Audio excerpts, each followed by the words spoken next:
আসসালামু আলাইকুম। আমি সাথী আমদোহার থেকে বলছি। সাথী চ্যানেল থেকে আপনাদের সবাইকে স্বাগতম। আমি আজকে নতুন একটি রেসিপি নিয়ে চলে আসছি। আশা করি আমার এই রেসিপিটি আপনাদের ভালো লাগবে। এখানে আমি সিলভার কাপ মাছ নিয়েছি আর সেগুলো কেটে ধুয়ে পরিষ্কার করে সুন্দর সুন্দর পিস নিয়ে নিয়েছি। আর এখানে গাদার পিসগুলো নিয়েছি আর গাদার পিসটা আমি দুভাগ করে কেটে নিয়েছি। আর এটা লবণ দিয়ে মেখে নিয়েছি যাতে লবণটা মাছের ভিতর ঢুকে। আর এটাকে রেস্ট রেখে দিয়েছি। আর এখন আমি টমেটো কেটে নিয়েছি। টমেটোগুলো আমি 4 ভাগ করে নিয়েছি। আর এখানে কিছু কাঁচামরিচ ফালি করে নিয়েছি আর পেঁয়াজ কুচি নিয়েছি। তো এখন মূল রান্নাতে চলে যাব। তো চলুন, যারা আমার ভিডিও দেখছেন অবশ্যই একটি লাইক দিয়ে ভিডিওটি দেখা শুরু করবেন।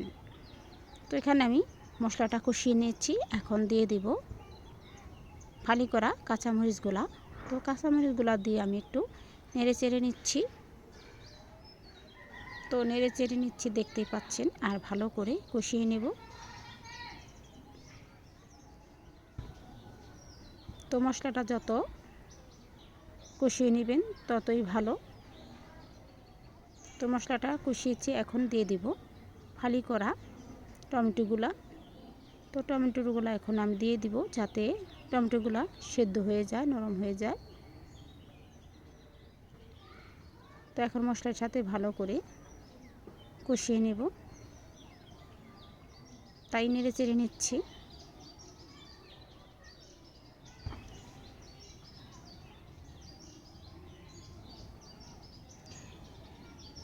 তো এখন আমি একটু ঢাকা দিয়ে দিব। ঢাকা দিলে কি হয়, টমেটোগুলো সিদ্ধ হয়ে যাবে খুব তাড়াতাড়ি। আর আগে থেকে আমি লবণ দিয়ে দিয়েছি, তো পরে আবার চেক করে লবণ দিয়ে দিব।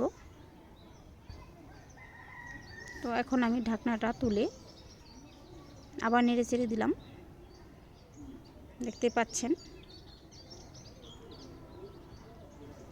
তো এখন আমি দিয়ে দেব মাছের ফালিগুলা। মাছগুলো আমি ছোট ছোট করে পিস করে নিয়েছিলাম।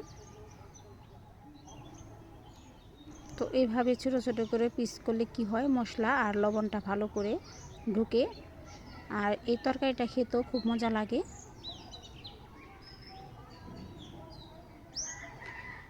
যেহেতু এটা বড় সিলভার কাপের মাছের পিস, তাই এটাকে ভালো করে কষিয়ে নিতে হবে। আর এখন আমি দিয়ে দিলাম ঢাকনা। তো ঢাকনাটা এখন তুলে নিয়ে আবার একটু নেড়ে চেড়ে নেব। আর খুব সাবধানে আলতোভাবে নেড়ে চেড়ে নিতে হবে, তাহলে মাছটা ভেঙে যাবে। আর এদিকে মাছের সাথে টমেটোগুলো সিদ্ধ হয়ে যাবে। তো সিদ্ধ প্রায় হয়েই গেছে, দেখতে পাচ্ছেন। আর তরকারির মশলার কালারটাও বেশ এসেছে, দেখতে খুব ভালো লাগছে।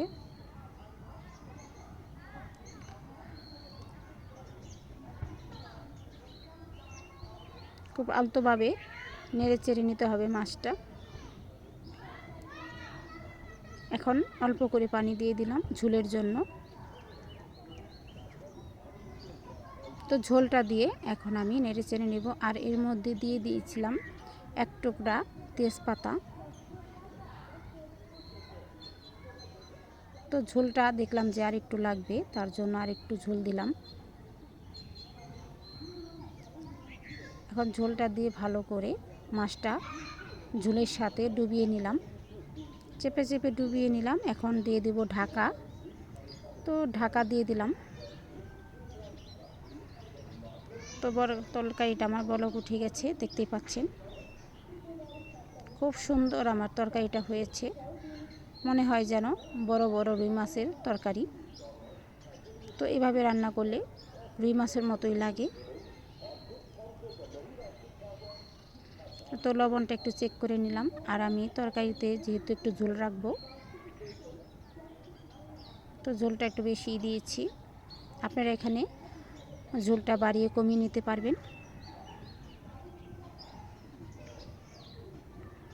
তো আমার তরকারিটা প্রায় হয়ে গেছে। এখন আমি ভাজা জিরের গুঁড়ো দিয়ে দিলাম।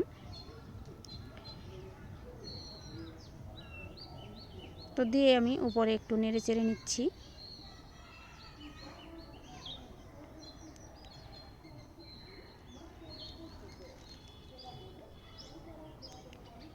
তো এখানে আমি একটু অল্প করে ধনিয়া পাতা কুচি দিয়ে দিলাম, যেহেতু এখন ধনিয়া পাতা কুচি না হলে কোনো তরকারি খেতে মন চায় না,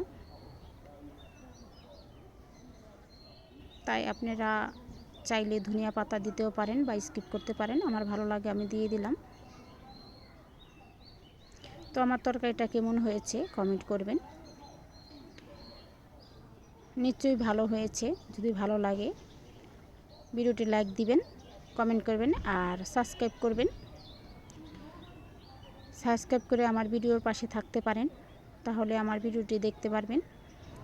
যারা ধৈর্য নিয়ে আমার ভিডিওটি দেখেছেন তাদেরকে অনেক অনেক ধন্যবাদ, আর যারা ভিডিওটি দেখেছেন তাদেরকে অনেক ধন্যবাদ। আজ এই পর্যন্ত, আরেকটি ভিডিও নিয়ে হাজির হব। আশা করি আমার পাশেই থাকবেন, চ্যানেলের পাশে থাকবেন। ধন্যবাদ সবাইকে।